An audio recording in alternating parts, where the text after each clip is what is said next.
नमस्कार, मी शोभा पोकळे. आपल्या कट्ट्यावर तुम्हा सर्वांचं पुनश्च एकदा मनापासून स्वागत आहे. आज आपण गुरुपौर्णिमेबद्दल माहिती करून घेऊ. व्यासपौर्णिमा म्हणजेच गुरुपौर्णिमा. केवलम ज्ञानपूर्ती अशी गुरुची व्याख्या गीतेमध्ये केलेली आहे. गुरु वाचून ज्ञान नाही. गुरु आपली अंतःशक्ती जागृत करतो. आपल्या अनुभूतीतून अंतिम सत्य शोधण्याचा मार्ग दाखवतो. गुरु म्हटलं की आपल्या डोळ्यासमोर काय येतं? म्हणजे मनुष्य रूपात आपण गुरु पाहतो. तुम्हाला द्रोणाचार्य एकलव्याची कथा माहीत आहेच. द्रोणाचार्यांनी एकलव्याला शिष्य करून घेण्याचं नाकारल्यानंतर त्यानं त्यांची प्रतिमा करून त्याच्या समोर आपला अभ्यास सुरू केला. म्हणजे प्रत्यक्ष किंवा मूर्त स्वरूपात आपल्याला काहीतरी हवं असतं. निसर्ग सुद्धा आपला गुरु आहे बरं का, पण ही तितकीशी पटकन डोळ्यासमोर न येणारी संकल्पना आहे. पहा, पूर्वीच्या ऋषीमुनींनी सगळं ज्ञान निसर्गाच्या सान्निध्यात मिळवलं. निसर्गाशी जवळीक एकतानता साधून प्रत्येक काम केलं. पूर्वी निसर्ग मुबलक, लोकसंख्या कमी.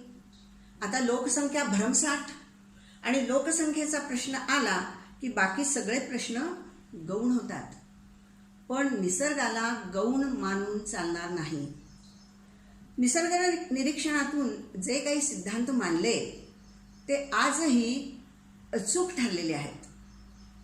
निसर्गाची बदलती रूप किंवा ऋतुचक्र हेच त्यांचं पुस्तक आणि तीच त्यांची प्रयोगशाळा होती. निसर्गासारखा दुसरा उत्तम गुरु नाही. जलचक्र, ऑक्सिजन चक्र, खनिज चक्र यातून तो आपल्याला कोणतीही गोष्ट टाकाऊ नाही हे सतत शिकवत असतो. आपल्या दैनंदिन घडामोडीतून निसर्ग अनेक प्रकारच्या ज्ञानाची मुक्त हस्ताने उधळण करत असतो. पण ते आकलन करण्याची बुद्धी आणि ते आत्मसात करण्याची क्षमता आपल्यामध्ये असली पाहिजे. ती नसते असंही नाही, फक्त ते आचरणात आणण्याची आपली इच्छा नसते. म्हणजे काय? तर बघा, लवकर निजे लवकर उठे तया ज्ञान आरोग्य संपत्ती भेटे हे आपल्याला तोंडपाठ आहे, पण लवकर उठण्याची आपली इच्छा नसते. असं निसर्गाच्या सूक्ष्म निरीक्षणातून किंवा ग्रहगोलांच्या गतिनियमातून मानवाने आपल्या बुद्धीचा आवाका वाढवला. अनेक शोध लावले. घरंगळत येणाऱ्या दगडामधून चाकाचा किंवा घर्षणातून अग्नीचा शोध लावला. त्यातून त्याची प्रगती होत गेली. पण नंतरच्या प्रगतीमध्ये मानवानं निसर्गाचा विचार करणं सोडून दिलं. आणि निसर्ग म्हणजे तरी काय? चराचर सृष्टी, सगळ्या सजीव निर्जीव गोष्टी. पण निसर्ग म्हटलं की जंगलं डोळ्यासमोर येतात. आता तीही कमी होत चाललेली आहेत. वाढवा जंगलं, मग आयुष्य वाढेल. पण नुसतं वाढलेलं आयुष्य काय उपयोगाचं? त्यासाठी स्वच्छ हवा, पाणी, अन्न पाहिजे. हिरवेगार वृक्ष, मग आयुष्य कसे वाटेल वृक्ष? जंगलामध्ये मोठे वृक्ष असतात. वेली, लता, पशु, पक्षी, कीटक असतात. मुंगी, मधमाशी यासारखे सामाजिक कीटक आपल्याला एकत्र मिळून कसं काम करावं हे शिकवत असतात. आणि निसर्ग नुसतंच शिकवतो असं नाही बरं का, तर तो मदतही करतो. बघा, दंडी नावाचा एक राजा होता. त्याच्या राज्यावर शत्रूंना आक्रमण केलं. जबरदस्त युद्ध झालं. शत्रूनं या राजाच्या सैन्याची कोंडी केली. सैन्याकडे अन्नाचा पुरवठा होईनासा झाला. आता सैन्य उपाशी मरणार, पराभव अटळ. राजा हताश झाला. राणी आणि राजपुत्राला घेऊन भुयारातून तो पळून जाणार. इतक्यात राजवाड्याकडे सैन्य आलं. राजा घाबरला. समोर पाहतो तो काय? त्याचा सेनापती समोर उभा. त्याला विजय मिळाला होता. एकट्या पडलेल्या उपाशी सैन्यानं विजय मिळवला. पण कसा? तर राजानं राखलेल्या जंगलामध्ये सगळं सैन्य पसरलं. जंगलामधली कंदमुळं फळं खाऊन जगलं. झाडावर चढून वेली लतांच्या जाळ्यांमध्ये लपून त्यानं शत्रूचं सैन्य ठार केलं. संकट काळामध्ये निसर्गानं हात दिल्याचे अनेक दाखले आपल्याला इतिहासात बघायला मिळतात. हा एक वेगळा भाग झाला. थोडंसं मागे जाऊ. पूर्वी पहा, गुरुकुल पद्धती होती. कृष्ण सांदीपणी म्हणा किंवा कौत्सवरतंतू अशा अनेक गुरु शिष्यांच्या जोड्या प्रसिद्ध झालेल्या आहेत. याचं कारण म्हणजे गुरुनी जे जे दिलं ते सगळं ज्ञान या शिष्यांनी आत्मसात केलं. आता अशीच एक कथा आपण ऐकूया की तक्षशिला येथील आयुर्वेदाचार्य आत्रेय ऋषींचा आश्रम. राजपुत्रांपासून दासीपुत्रांपर्यंत सगळे तिथं शिक्षण घेत. शिक्षण संपूर्ण आश्रमाबाहेर पडताना सगळे विद्यार्थी स्वेच्छेनं गुरुदक्षिणा देत. त्या दिवशीही प्रत्येक जण गुरुजींना काही ना काही गुरुदक्षिणा देत होता. गुरुजी त्याला तोंड भरून आशीर्वाद देत होते, काही उपदेश देत होते. असं करता करता गुरुजींचं लक्ष एका विद्यार्थ्याकडे गेलं. तो दूरवर कोपऱ्यात बसून उदासपणे गुरुजींच्याकडे बघत होता. गुरुजींनी त्याला जवळ बोलवलं आणि विचारलं, बाळ, तू उदास का आहेस? कसला विचार करत आहेस?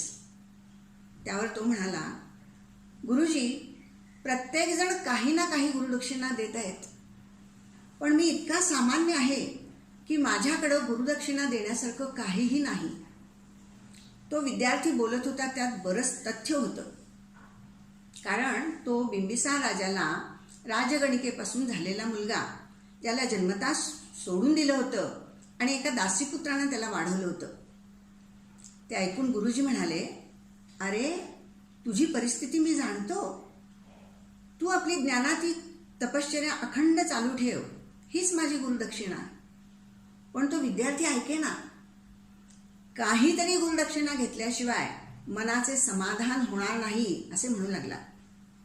शेवटी गुरुने त्याला आज्ञा केली की ज्याचा काहीही उपयोग नाही अशा झाडाची 4 पानं मला गुरुदक्षिणा म्हणून आणून दे. गुरुची आज्ञा प्रमाण मानून तो विद्यार्थी गावोगाव, रानावनातून, जंगलातून, दऱ्याखोरातून खूप भटकला.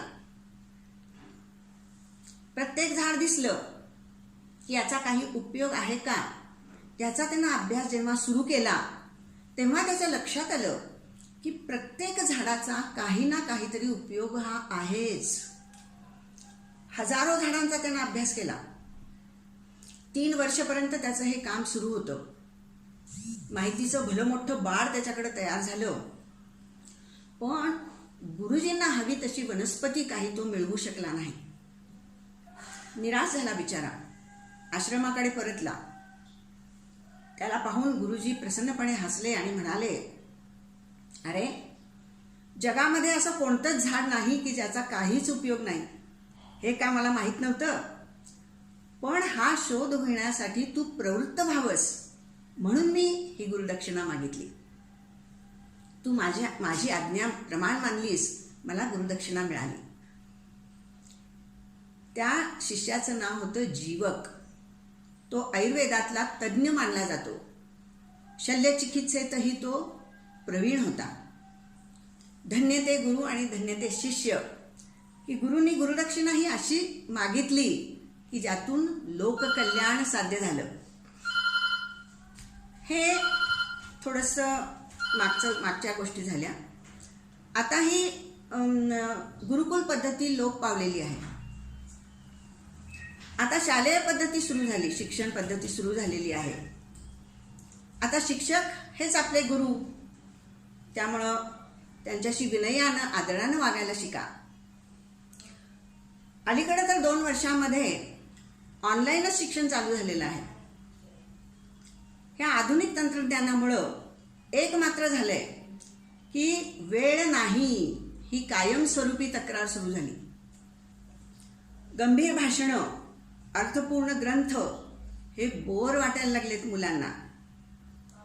जे महत्त्वपूर्ण ते कंटाळवाणं, आणि जे व्यर्थ त्यात गोडी वाढू लागलेली आहे. म्हणजे थोडक्यात आपण निसर्गापासून लांब लांब चाललेलो आहोत. आणि बघा, गुरु किंवा शिक्षक विद्यार्थी चुकल्यानंतर रागावतात, टोकतात, त्याचप्रमाणे निसर्गही आपलं काही चुकलं तर दयामाया दाखवत नाही. मग आता यावर काही उपाय आहे का? नक्कीच आहे. निसर्ग प्रत्येक गोष्टीतून काहीतरी शिकवत असतो. त्याकडे लक्ष द्या, त्याचं निरीक्षण करा, त्याचं चिंतन मनन करा, त्या गोष्टी आपल्या आचरणात उतरवा. मला आता हा वराह पुराणामधला एक श्लोक आठवतोय. यावत भूमंडलात धत्ते सशैल वनकाननम तावत तिष्ठन्ति मे दिन्या संतती पितृपौत्रुकी. अर्थात जोपर्यंत पृथ्वीतलावर पर्वत, वने, सरोवरे म्हणजे निसर्ग आहे, तोपर्यंत तुमची मुलं किंवा भावी पिढ्या या सुखानं जगतील. इतकं हे निसर्गाचं महत्त्व आहे, गुरुचं ह्या महत्त्व आहे. हे कायम सगळ्यांनी लक्षात ठेवण्याची गोष्ट आहे.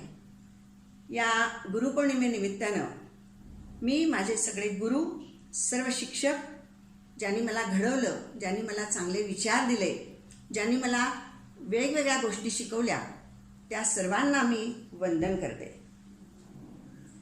माहिती आवडली असल्यास लाईक करा आणि पुढील माहितीसाठी सबस्क्राईब जरूर करा.